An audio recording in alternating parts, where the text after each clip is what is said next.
La primera señal no fue la cama deshecha ni un mensaje equivocado. Fue el silencio. Un silencio raro, demasiado perfecto, como si la casa estuviera conteniendo la respiración. Yo entré con la llave en la mano, y por un segundo, me quedé quieto en el recibidor sin saber por qué algo en mi estómago se había tensado. El reloj del microondas marcaba las 4:11. A esa hora yo debería haber estado todavía en la oficina, o al menos esa era la idea. Ese día, sin embargo, el mundo decidió adelantarse. Tengo 33 años.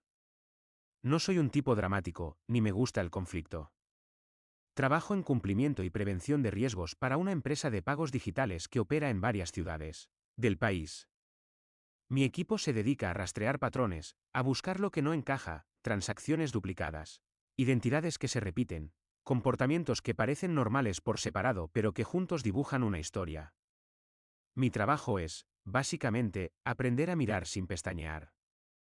Y aún así, lo que vi esa tarde me dejó sin parpadear durante meses.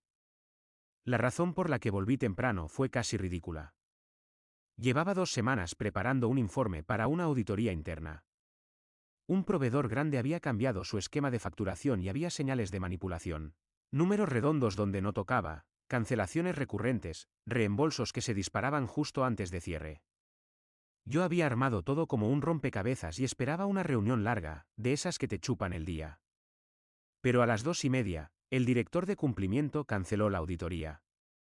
No por mí, sino porque el proveedor, en un gesto de torpeza monumental, envió por error un archivo con sus propios ajustes internos y el sistema los marcó automáticamente.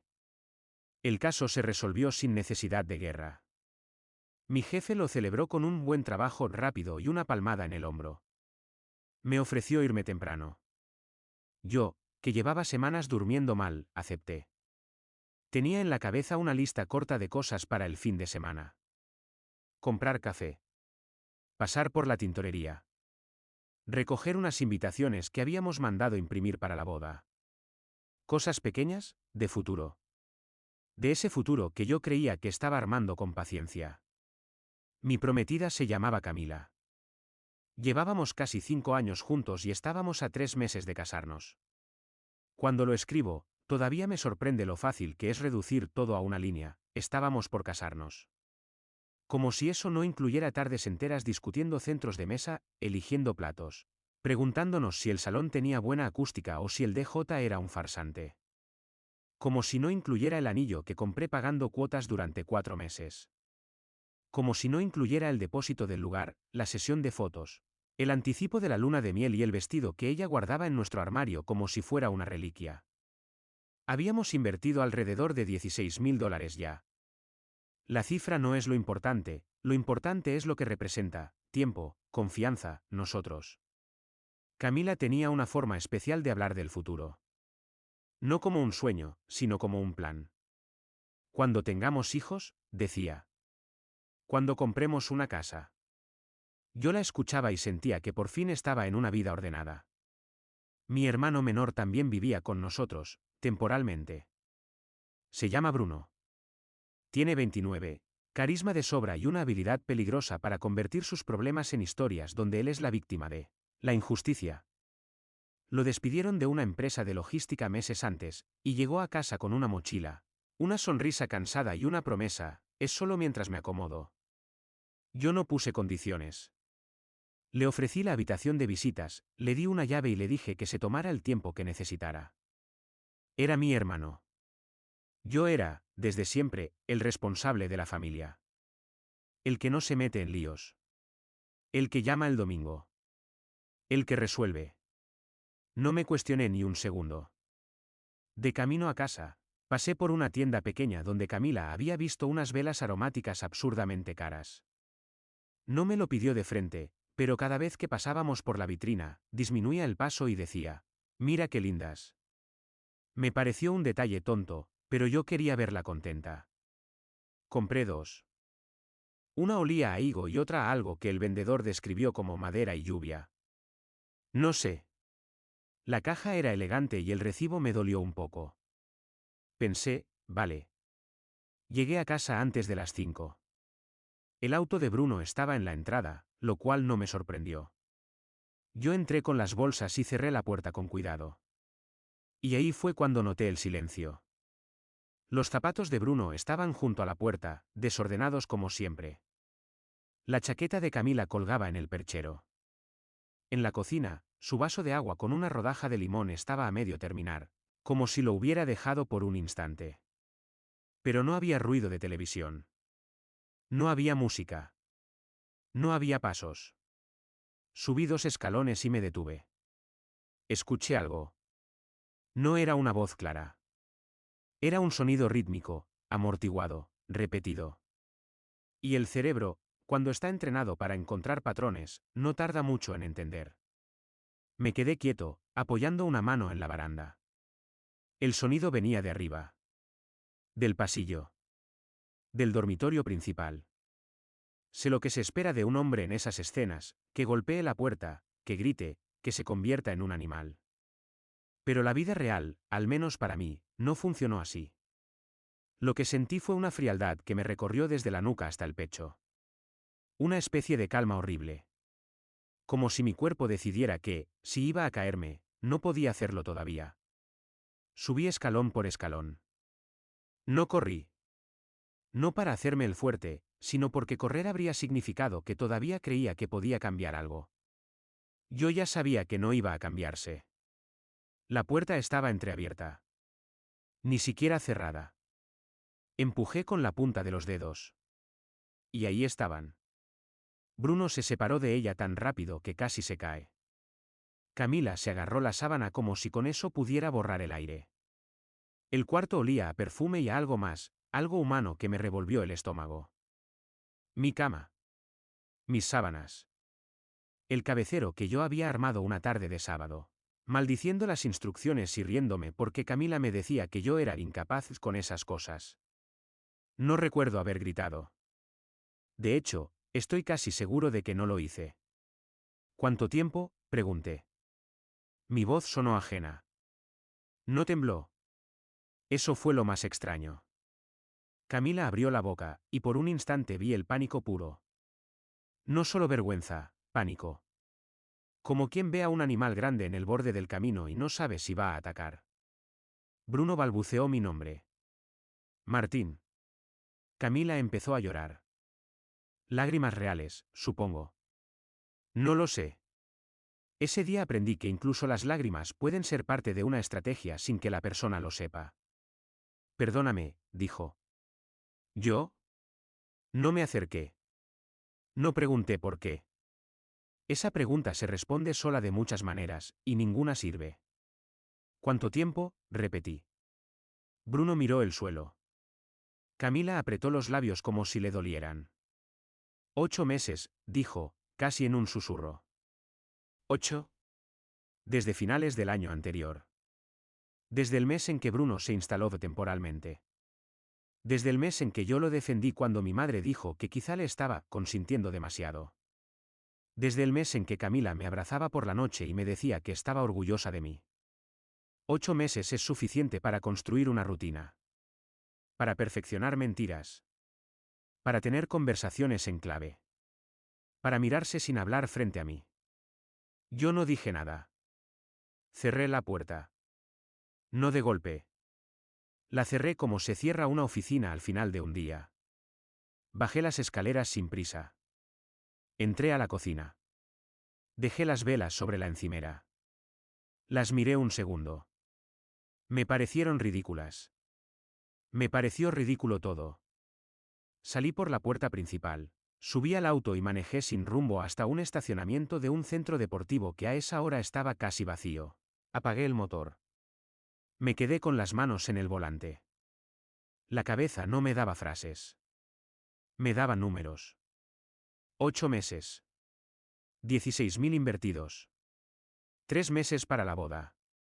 Un hermano en mi casa. Una cama. Un silencio. Pasé casi 2 horas ahí, en el auto, sin llamar a nadie. No quería hablar con mi madre ni con mi hermana ni con amigos. No quería escuchar la primera versión de la historia que alguien me ofreciera. Quería, primero, confirmar para mí mismo que lo que había visto no era un sueño. Luego, como siempre, Me fui al terreno que conozco, lo práctico. Abrí la app del banco. Teníamos una cuenta compartida para gastos de la casa y otra de ahorro para la boda. Los montos estaban ahí, limpios, ordenados.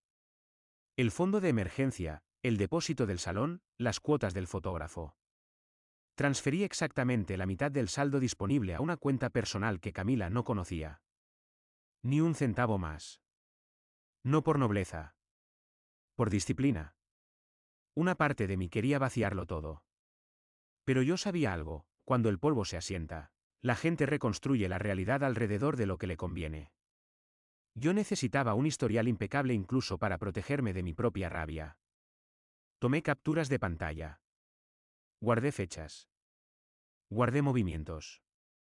No por venganza inmediata, sino porque mi mente, por deformación profesional, no cree en discusiones sin registro. Luego abrí la cuenta compartida donde sincronizábamos teléfonos. Nunca fui de revisar, pero esa tarde el pudor ya se había quedado atrás. Encontré un chat archivado. No con el nombre de Bruno, sino con un apodo. Y ahí estaban los mensajes. No todo era explícito. No hacía falta. Había frases que alguien puede leer como inocentes si quiere hacerse el ciego, pero yo ya no tenía ese lujo. Hoy casi vuelves temprano. Me dio miedo. ¿Te quiero? Yo también. Había referencias a mí como si yo fuera un objeto, el pesado, el metódico, el que no se entera. Había planes para después de la boda. Esa parte fue la que me dejó helado, no era solo un error. Era una narrativa. Una estrategia de tiempo. Una forma de usurpar una vida. A las 7 de la tarde tenía decenas de llamadas perdidas. ¿Camila? Bruno. Mi madre. Mi hermana. Un primo. Un tío. Gente que no me llamaba en meses, llamándome justo cuando el desastre explotaba. No contesté. Busqué un motel simple en las afueras, de esos donde nadie pregunta nada. Pagas, te dan una llave, y lo único que te ofrecen es una máquina de hielo. La habitación olía a detergente barato y a cansancio ajeno. Me duché. Me senté en la cama. Miré el techo. Esa noche no dormí. Al día siguiente, mi madre llamó desde el teléfono de mi tía, porque yo ya había bloqueado casi todos los números. La voz de mi madre sonaba, ensayada. Suave, firme, esa voz que usa cuando cree que la razón está de su lado. Necesitamos hablar como adultos, dijo. El domingo. En mi casa. Todos. Yo debería haber dicho que no. Debería haber colgado y seguir con mi vida sin darles espacio para reescribirla. Pero todavía tenía una idea infantil clavada en el pecho, que la familia, cuando pasa algo así, elige al traicionado. Que la sangre, por una vez, significa justicia. Imaginé que el domingo llegarían con las maletas de Bruno en la puerta. Imaginé a mi madre diciendo, esto no se hace.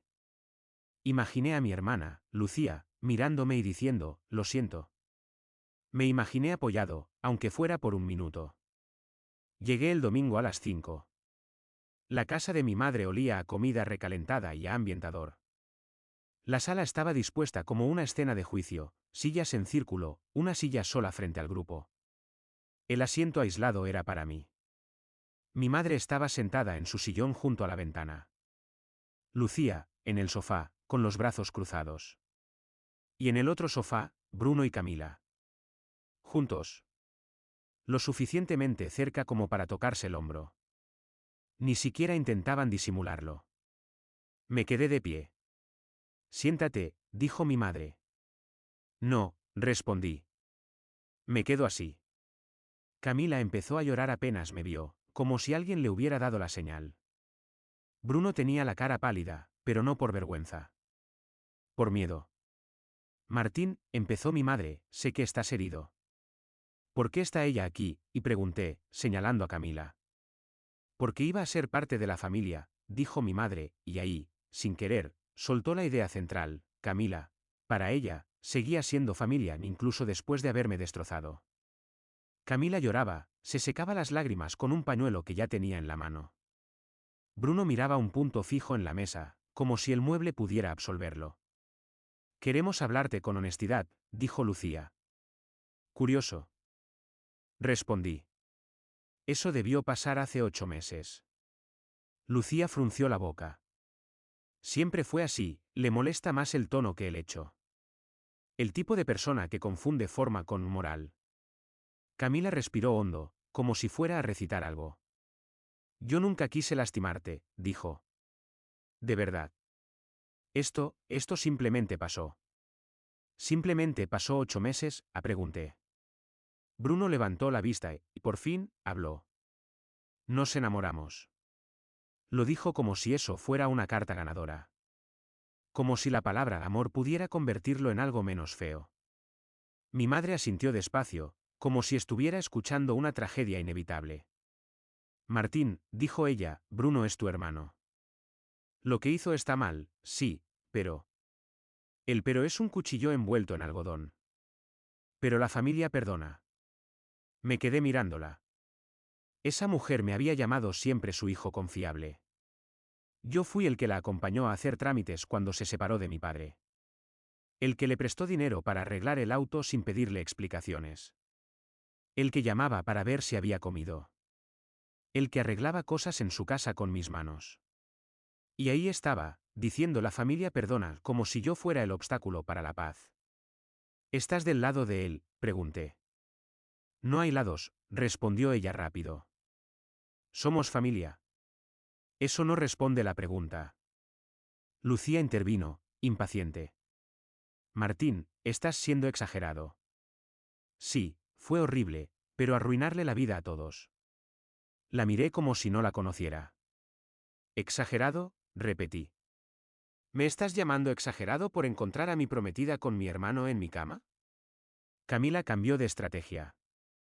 Las lágrimas dejaron de funcionar, así que endureció la voz. Si me hubieras prestado más atención, dijo. Si no vivieras para el trabajo, quizá yo no habría. Ahí estaba. El giro clásico. Convertirme a mí en la causa del daño que me hicieron. Yo sentí una calma extraña. No la calma de quien no siente. La calma de quien entiende exactamente cómo funciona la manipulación. Esto es lo que va a pasar, dije. Mi madre levantó la ceja. Yo me voy, continué. Y ustedes se quedan con la decisión que están tomando ahora mismo. Y si alguien me pregunta por qué la boda se canceló, voy a decir la verdad. Mi madre se puso tensa. ¿Qué quieres decir con la verdad? Quiero decir que no voy a mentir para que ustedes parezcan gente decente. Bruno se movió en el sofá, nervioso. No hagas locuras, dijo. No nos destruyas. Yo lo miré. Me sorprendió lo poco que sentí. Ustedes destruyeron esto, respondí. Yo solo no voy a esconder los escombros. Salí de esa casa sin que nadie me siguiera. Ninguno se levantó. Ninguno dijo, perdón. Ninguno hizo ese gesto mínimo que habría significado, elegimos lo correcto aunque nos duela. Ese fue el verdadero quiebre. Lo del dormitorio fue la traición. Lo del domingo fue la confirmación de que mi lugar en esa familia era condicional. Yo era valioso mientras resolvía y me callaba. El lunes empecé a actuar como si estuviera investigando un caso. Porque lo estaba. Cambié contraseñas. Bloqueé accesos. Saqué a Camila de todo. Registré cada movimiento. Mi cabeza necesitaba orden, y el orden, en esos momentos, es un salvavidas. Hablé con el lugar del evento. ¿Cancelé? El depósito no era reembolsable. Lo sabía. Pedí confirmación por escrito. Rastro. Llamé al fotógrafo. ¿Cancelé? ¿Penalidad? Rastro. Llamé al hotel de la luna de miel. Cambié las fechas a algo cercano para recuperar parte y luego cancelé bajo las condiciones posibles. Rastro. En un punto, me di cuenta de algo, durante meses yo había sido el motor de todo, el organizador silencioso. Eso significaba que mi nombre estaba en la mayoría de contratos. No por control, sino por responsabilidad. Ese detalle me salvó de perder más de lo necesario. También hice algo que me dolió admitir, redacté un aviso formal para que Bruno se fuera de mi casa. No un por favor vete. Un documento. Con plazos. Con términos. Lo envié por correo certificado. Yo sabía que, si lo dejaba en el terreno emocional, mi familia lo convertiría en, Martín echó a su hermano a la calle por un error. No, pensé. No voy a regalarles esa frase. El jueves, Camila apareció en la puerta de mi casa. Yo no estaba dentro. Me quedé a propósito en el auto, a 2 calles, mirando la cámara del timbre desde el teléfono. La vi tocar, llamar, insultar, llorar. La vi intentar la llave. La vi patear la puerta cuando no funcionó. Luego se fue, dejando una marca que yo tendría que explicar al vender. Le envié un mensaje corto: podés retirar tus cosas el sábado de 15 a 17. Trae a alguien. Habrá un tercero presente. No me interesaba un cierre. Me interesaba que no se inventara ninguna escena que luego pudieran usar contra mí. El sábado vino con una amiga. Yo llevé a un vecino como testigo. Todo fue frío, práctico. Camila metió cosas en cajas, lloró un poco, dijo no era así, intentó tocarme el brazo. Yo di un paso atrás. No porque fuera héroe, sino porque si la dejaba acercarse iba a empezar a negociar conmigo mismo. Y yo ya no confiaba en mi parte blanda. La casa quedó rara, vacía de repente. Me di cuenta de que había fotos de nosotros por todos lados. Saqué algunas. Dejé otras. No por sentimentalismo, sino porque no podía decidir qué hacer con lo que había sido verdad en algún momento. Ese es el detalle más cruel, no todo era mentira. Solo que lo real no alcanza cuando te traicionan así. Puse la casa en venta. 2 semanas después se vendió. Un precio razonable. Sin drama. Yo quería cerrar rápido. No quería quedarme viviendo en un lugar donde cada pared me recordara que fui el último en enterarme. Con lo que me quedó, pagué deudas y armé un colchón. Y ahí apareció algo que no esperaba, una oferta de trabajo en otra ciudad. Meses antes, mi jefe me había mencionado un traslado a Querétaro. Un rol más alto, mejor salario, menos exposición a los chismes internos. Yo lo había rechazado porque Camila decía que no quería alejarse de su familia. Que la familia es todo. Curioso. Llamé a mi jefe y le dije que estaba listo. En 3 semanas estaba viviendo en un departamento pequeño, amoblado con lo mínimo, en una ciudad donde nadie sabía quién era mi hermano ni quién era mi prometida. Nadie me miraba con pena en el supermercado. Nadie me preguntaba por la boda. Nadie me decía pero es tu familia. El anonimato fue un regalo. Me concentré en el trabajo. Llegaba temprano. Me iba tarde. Me ofrecía para los casos que otros evitaban. No por ambición pura, sino porque el trabajo tiene reglas claras: si haces bien las cosas, el resultado se ve. Y yo necesitaba un mundo donde las reglas funcionaran. A los 8 meses me ascendieron. A los 18 meses, lideraba un equipo pequeño. Y, lentamente, sin darme cuenta, empecé a reírme de nuevo. No como una prueba de superación. Como un reflejo real. Me sorprendía a mí mismo riéndome con un compañero, hablando de fútbol o de películas, y luego, en la noche, en mi departamento, me preguntaba cuándo había vuelto esa parte. En ese tiempo conocí a Irene. No fue mágico. No fue de película. La conocí en el ascensor del edificio. Se le había roto una bolsa y se le cayeron naranjas al suelo. Yo me agaché a ayudar. Ella me miró y dijo, gracias. Si una naranja cae más lejos, me mudo a Marte. Tenía una manera de hablar directa, sin adornos. Era terapeuta ocupacional en un hospital público. El tipo de trabajo que te enseña paciencia porque todo el día estás viendo dolor ajeno y aún así tenés que funcionar. Salimos a tomar café. Luego una cena. Luego una caminata. Fue lento, sano, hasta aburrido a ratos. Y ese aburrido era lo que mi sistema nervioso necesitaba, un vínculo sin amenazas. En nuestra tercera cita me preguntó por qué me había mudado. Yo podría haberle dicho la versión profesional: oportunidad, crecimiento, nuevo proyecto. Era verdad. Pero estaba cansado de actuar. Le conté todo. No la escena con detalles morbosos, sino lo esencial, mi hermano, mi prometida, el encubrimiento, el domingo, el corte. Le conté que había aprendido que no todo el mundo merece tu versión generosa. Esperé pena. O juicio. O ese silencio incómodo. Irene solo apretó la taza con ambas manos y dijo: Eso tuvo que doler como un accidente. Después añadió: Si alguien te pide que vuelvas, que sea porque cambió, no porque necesita que le arregles la vida. Me quedé con esa frase. 2 años después, Irene y yo estábamos casados. No hicimos una boda grande. No quería repetir símbolos por inercia. Firmamos, cenamos con 10 personas, y luego nos fuimos 3 días a un pueblo cercano a caminar y comer mal. Fue perfecto. Ese periodo fue el más tranquilo que recuerdo en mucho tiempo. Hasta que el pasado, como siempre, intentó colarse por alguna rendija. Primero llegaron mensajes indirectos. Un primo con el que no hablaba desde la secundaria me escribió por redes: ya pasó tiempo, ¿no? Una amiga de mi hermana me mandó un hola sospechoso. Un tío que solo aparecía en Navidad me llamó para ponerse al día. Todos repetían la misma melodía: perdón, familia, madurez, pasar página.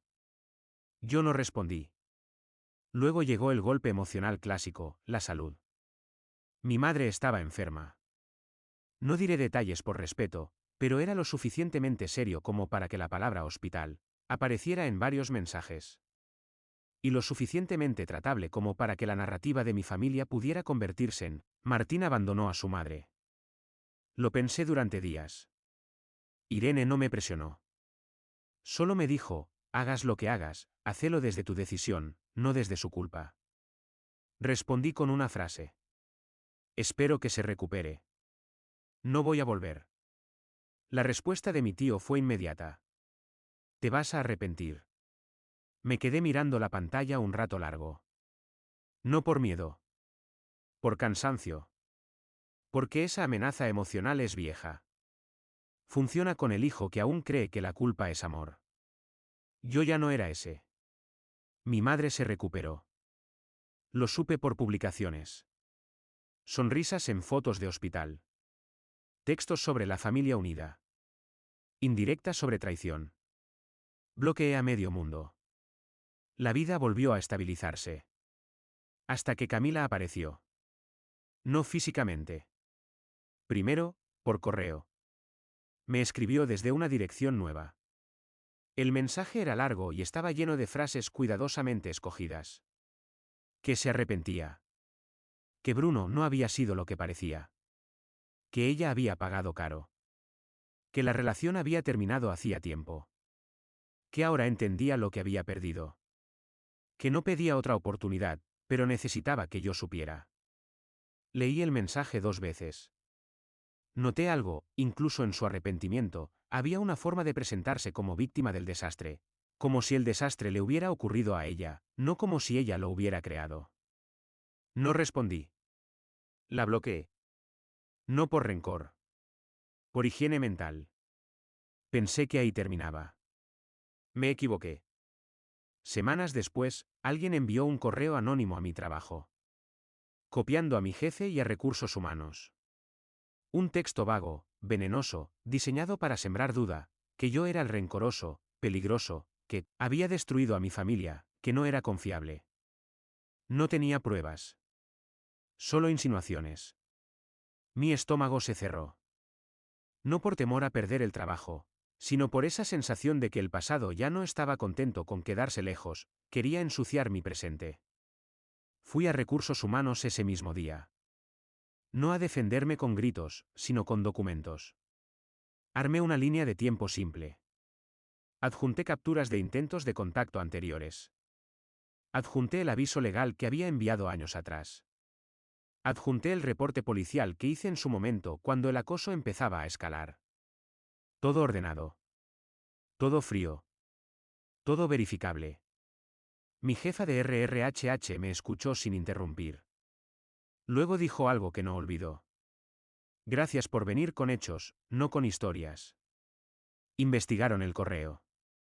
No pudieron atribuirlo al 100%, pero la coincidencia geográfica y el patrón eran demasiado obvios. Aún así, yo sabía que obvio no es condenable, y yo no podía basar mi seguridad en la intuición. Contraté un servicio legal para redactar una carta formal de cese y desistimiento, esta vez impecable, con citas de ley, tono profesional y advertencias claras.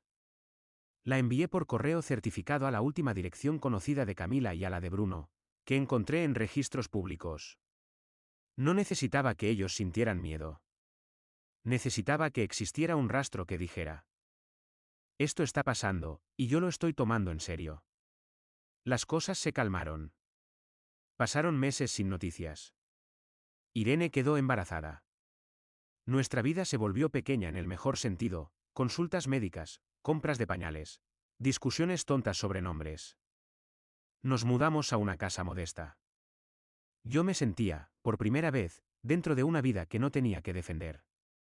Cuando nació nuestra hija, Alma, entendí algo que me dio vergüenza no haber entendido antes. Yo había permitido que la palabra familia me atara a cosas que no eran amor, sino costumbre. Alma me enseñó que la familia real es la que te cuida incluso cuando no le conviene. Y entonces, casi como una prueba final, el pasado llamó de nuevo. 3 años después de irme, recibí una llamada de un número desconocido. Contesté por reflejo, con una mano sosteniendo a Alma mientras Irene preparaba un biberón. La voz al otro lado era de mi madre. Martín, dijo, y sonó distinta. Más pequeña. Más cansada. Mi primera reacción fue colgar. Mi segunda reacción fue quedarme en silencio. ¿Cómo conseguiste este número?, pregunté. Lucía. Lucía lo consiguió, respondió. Mi hermana. Por supuesto. Siempre moviendo hilos sin mostrar las manos. Necesitamos hablar, dijo mi madre. De verdad. Decime qué querés, respondí. No amable, no cruel. Directo. Hubo una pausa larga, como si estuviera buscando el guión correcto. Bruno está en problemas, soltó al fin. No me sorprendió. La vida de Bruno siempre fue una secuencia de problemas con nombres distintos. ¿Qué clase de problemas?, pregunté. Deudas. Demandas.